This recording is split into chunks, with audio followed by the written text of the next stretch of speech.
ಎಲ್ಲರಿಗೂ ನಮಸ್ಕಾರ. ಇವತ್ತಿನ ವಿಡಿಯೋದಲ್ಲಿ ನಾನು ಚಿಕನ್ ಲೆಗ್ ಮಸಾಲ ಮಾಡ್ತಿದ್ದೇನೆ. ಇದನ್ನ ನೀವು ಅನ್ನ, ಚಪಾತಿ, ನೀರ್ ದೋಸೆ ಅಥವಾ ರೊಟ್ಟಿ ಜೊತೆ ತಿನ್ಲಿಕ್ಕೆ ಒಂದು ಒಳ್ಳೆ ಕಾಂಬಿನೇಷನ್ ಅಂತಾನೆ ಹೇಳ್ಬೋದು. ಚಿಕನ್ ಲೆಗ್ ಮಸಾಲ ಮಾಡ್ಲಿಕ್ಕೆ ಮೊದಲಿಗೆ ನಾವು ಮಸಾಲ ಪೇಸ್ಟ್ ಅನ್ನು ರೆಡಿ ಮಾಡ್ಕೊಳ್ಬೇಕು. ಅದಕ್ಕೆ ನಾನಿಲ್ಲಿ ಪಾತ್ರೆಗೆ ಸ್ವಲ್ಪ ಮೊಸರು, ಕೆಂಪು ಮೆಣಸಿನ ಪುಡಿ, ಜೀರಿಗೆ ಪುಡಿ, ಕೊತ್ತಂಬರಿ ಪುಡಿ, ಅರಿಶಿನ ಹಾಗೆ ಶುಂಠಿ ಬೆಳ್ಳುಳ್ಳಿ ಪೇಸ್ಟ್ ಅನ್ನು ಹಾಕಿ ಚೆನ್ನಾಗಿ ಮಿಕ್ಸ್ ಮಾಡ್ಕೊಳ್ತೇನೆ. ಮಸಾಲಾ ಪೇಸ್ಟ್ ಇವಾಗ ರೆಡಿ ಆಗಿದೆ. ಇವಾಗ ನಾನು ಇದಕ್ಕೆ ಕ್ಲೀನ್ ಮಾಡಿ ಇಟ್ಟುಕೊಂಡಿರುವ ಚಿಕನ್ ಲೆಗ್ ಪೀಸಸ್ ಅನ್ನು ಹಾಕೊಳ್ತಿದ್ದೇನೆ. ಇದನ್ನು ಚೆನ್ನಾಗಿ ಕೋಟ್ ಮಾಡ್ಕೊಳ್ತೇನೆ. ಇದು ಚೆನ್ನಾಗಿ ಕೋಟ್ ಆದ ನಂತರ ಇದನ್ನು ಒಂದು 30 ನಿಮಿಷಗಳ ಕಾಲ ನೀವು ಮ್ಯಾರಿನೇಷನ್ಗೆ ಇಡಬೇಕು. ನಿಮ್ಮ ಹತ್ರ ಸಮಯ ಜಾಸ್ತಿ ಇದ್ರೆ ಜಾಸ್ತಿ ಟೈಮ್ ಸಹ ನೀವು ಇಡಬಹುದು. ನಾನಿಲ್ಲಿ 30 ನಿಮಿಷ ಮ್ಯಾರಿನೇಷನ್ಗೆ ಇಟ್ಕೊಂಡಿದ್ದೇನೆ.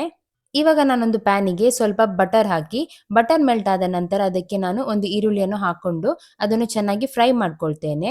ಈರುಳ್ಳಿ ಕಂದು ಬಣ್ಣ ಅಂದ್ರೆ ಗೋಲ್ಡನ್ ಬ್ರೌನ್ ಬರೋ ತನಕ ನಾವು ಇದನ್ನ ಫ್ರೈ ಮಾಡ್ಕೊಳ್ಬೇಕಾಗ್ತದೆ.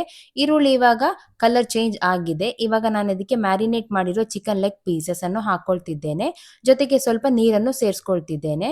ಇದನ್ನೆಲ್ಲ ಹಾಕಿದ ನಂತರ ಚೆನ್ನಾಗಿ ಮಿಕ್ಸ್ ಮಾಡಿಕೊಂಡು ಇದನ್ನೊಂದು 15ರಿಂದ 20 ನಿಮಿಷಗಳ ಕಾಲ ಚೆನ್ನಾಗಿ ಬೇಯಿಸ್ಕೊಳ್ತೇನೆ. ನೀವಿಲ್ಲಿ ಸ್ವಲ್ಪ ನೀರು ಹಾಕಿದ್ರೆ ಸಾಕಾಗ್ತದೆ, ಯಾಕಂದ್ರೆ ಚಿಕನ್ ಅಲ್ಲಿ ನೀರು ಬಿಡ್ತದೆ. ಆದ್ದರಿಂದ ಸ್ವಲ್ಪ ನೀರು ಹಾಕಿದ್ರೆ ಸಾಕಾಗ್ತದೆ. ಅದರಲ್ಲಿ ಚಿಕನ್ ಚೆನ್ನಾಗಿ ಬೇಯ್ತದೆ. 20 ನಿಮಿಷಗಳ ಕಾಲ ಆಗಿದೆ, ಚಿಕನ್ ಸಹ ಚೆನ್ನಾಗಿ ಬೆಂದಿದೆ. ಲಾಸ್ಟ್ ಅಲ್ಲಿ ಸ್ವಲ್ಪ ಕೊತ್ತಂಬರಿ ಸೊಪ್ಪು ಹಾಕಿ 1 ನಿಮಿಷ ಇದನ್ನ ಹೈ ಫ್ಲೇಮ್ ಅಲ್ಲಿ ಬೇಯಿಸ್ಕೊಂಡ್ರೆ ಸಿಂಪಲ್ ಹಾಗೆ ಡಿಲಿಷಿಯಸ್ ಆದ ಚಿಕನ್ ಲೆಗ್ ಮಸಾಲ ರೆಡಿ ಆಗ್ತದೆ.